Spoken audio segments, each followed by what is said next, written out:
What's going on, guys? Welcome back to the channel. My name is Alex. Today I'm going to be talking about Transformers Rise of the Beasts. Rise of the Beasts is the seventh overall installment in the Transformers series. Like, how did we get here?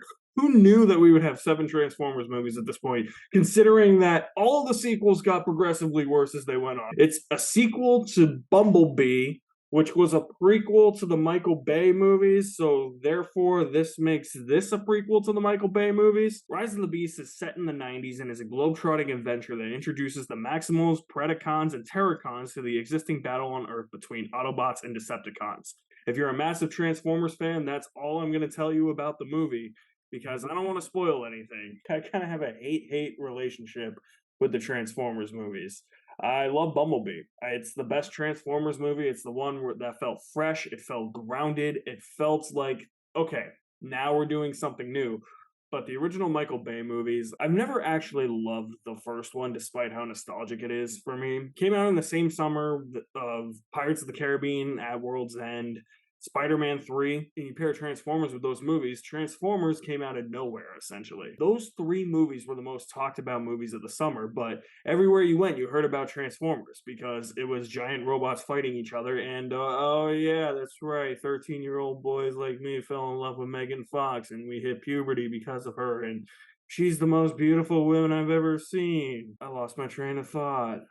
What was I saying? But just because that came out in the summer of 2007 and I thought it was like the coolest fucking thing I've ever seen at that point, it just, I don't know, it never stuck with me. On rewatches, the military jargon and the military scenes of that movie really bog it down massively, and it even hinders the sequels even further and just the stupid other shit with the sequels. So that's why I really love Bumblebee, because it scaled back on a lot of what made the Michael Bay movies really, really terrible. After seeing the trailers for Rise of the Beasts, I was a little skeptical of this because it looked like it was a mix of what Bumblebee was, plus a mix of what the Michael Bay movies were. That's essentially what Rise of the Beasts is, I will say. If you love all of the Transformers movies, you're gonna love Rise of the Beasts. I thought that this was fun, it was entertaining. It's a solid movie, if unspectacular. I would say it's one of the better Transformers movies. I think it's better than all four Michael Bay sequels. It's definitely not better than Bumblebee. And it's probably on par or slightly worse than the first Transformers movie from 2007. What I did like about this movie is the human characters are actually really great. Dominique Fishback has a really interesting character. I like that she plays a character who's really into history and is trying to become like a historian and studying ancient artifacts. I'm like, that's actually something we haven't seen in a Transformers movie yet. And they didn't give any of these characters, these human characters, like shitty dialogue either. So that was a refreshing note. And Anthony Ramos is really good in the movie too. He probably has the most character development between the two of them. He has this brother he's got to care for. He's trying to get a job. He has a past that he's really not too proud of, and it's hindering his progress in getting a job.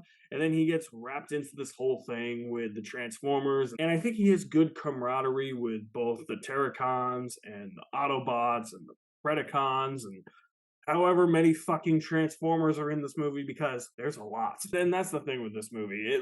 It ups the ante.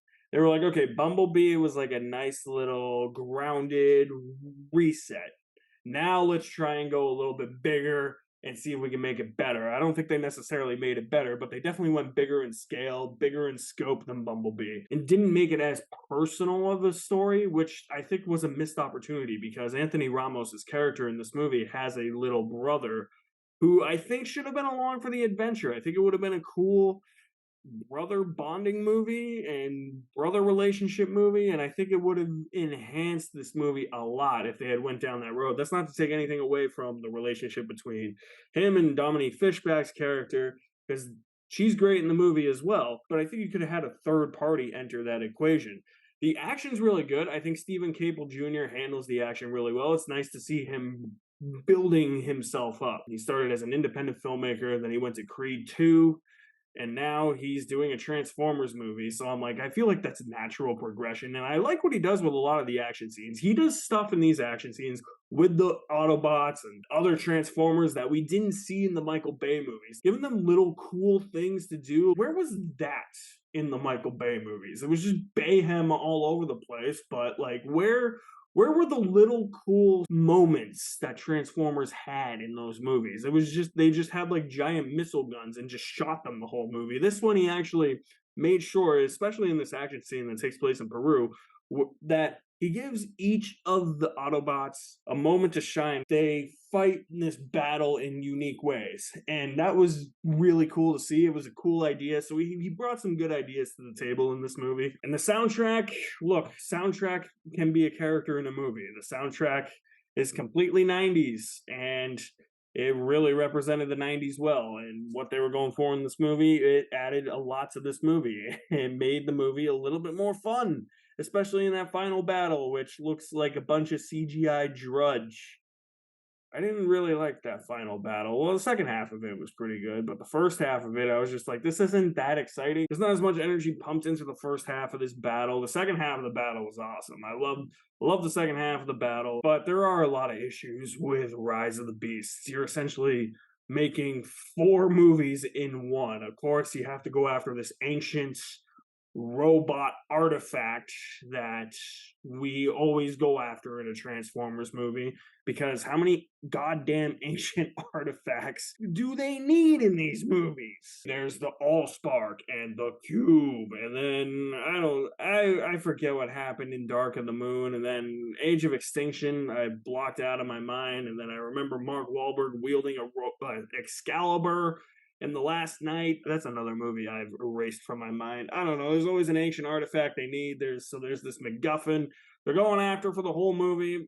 And I'm like, you know what? At least the movie had a plot, though. So I gotta give it credit where credit is due, even if it feels overstuffed at points. And it just feels like we're retreading familiar ground. And speaking of retreading familiar ground, yeah, it's a mix of the Bumblebee tone and the Michael Bay Transformers movies tone, which means some cringe humor. Yep. I've seen a lot of reviews saying that the humor isn't as cringe or excessive as it was in the Michael Bay movies. I disagree, because I didn't think this movie was that funny. I thought it was a lot of forced humor. A lot of the humor comes from Mirage, who's played by Pete Davidson, and it didn't work. And that's a big problem in a movie like this, because Mirage is essentially one of the main Transformers. He is the main Transformer in this movie. He's paired up with Anthony Ramos for most of the movie. He's the one that gets the mission going. He's the one that introduces Anthony Ramos to this world, and Mirage was really annoying for at least the first half of the movie. The second half, they scaled it back a little bit with Mirage, and I was starting to like him a little bit more, but I wasn't fully on board. I wasn't fully there yet with Mirage. And I think a lot of it just has to do with Pete Davidson. I don't find Pete Davidson funny. I find him really annoying. At least he wasn't playing a human in this, and he wasn't playing a human stoner like he is in every movie. Peter Cullen is still killing it as the voice of Optimus Prime. And what is he, 81 now? It's amazing. Man's still doing it.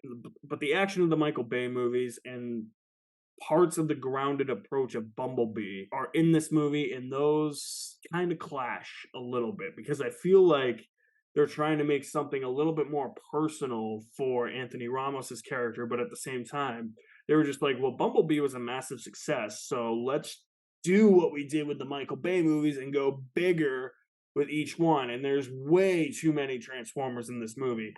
It's not as much as I would say like Dark of the Moon, when they introduce when they're like, oh, hey, there's going to be like 25 new Transformers in this movie. Stop it, because I cannot keep up with anybody else other than Optimus Prime and Megatron. Like, who the hell is that? That's what I want to know. What is the name of the evil race of Transformers? The robot, bad robot. No, God, I don't know. And it was a little bit hard keeping up with who was who in this movie, but at least they were confined to groups. So you had this specific group, and then another group entered the fray, and they said who they were. So it wasn't like a group of like 25. It was like a group of like 7. So it was a little bit hard to follow like who was who, and that's always been a problem with me with the Transformers movies, is that they introduce way too many Transformers in every movie. It did feel like it was a little bit hard to follow who is who for a little bit until you got a grasp on it. And then it was like, okay, now I can breathe a little bit now that I know who these people are. For those wanting the Beast Wars element of this movie, you might be a little disappointed because the Maximals, the Terracons, they're not really in the movie all that much. All that Beast Wars stuff just feels like an afterthought. But when they're on screen, hey, you know what? At least they're relevant to the movie. It's not like the Dinobots in Age of Extinction when they just show up at the end of that movie for 5 minutes only for Optimus Prime to get on Grimlock's back and ride him and just say, I am Optimus Prime. That's all Grimlock is there in that movie for. The Beast Wars characters had a purpose for this movie. I just think they're trying to go too far back to the Michael Bay Bayhem stuff. No firework explosions in this movie, thank God.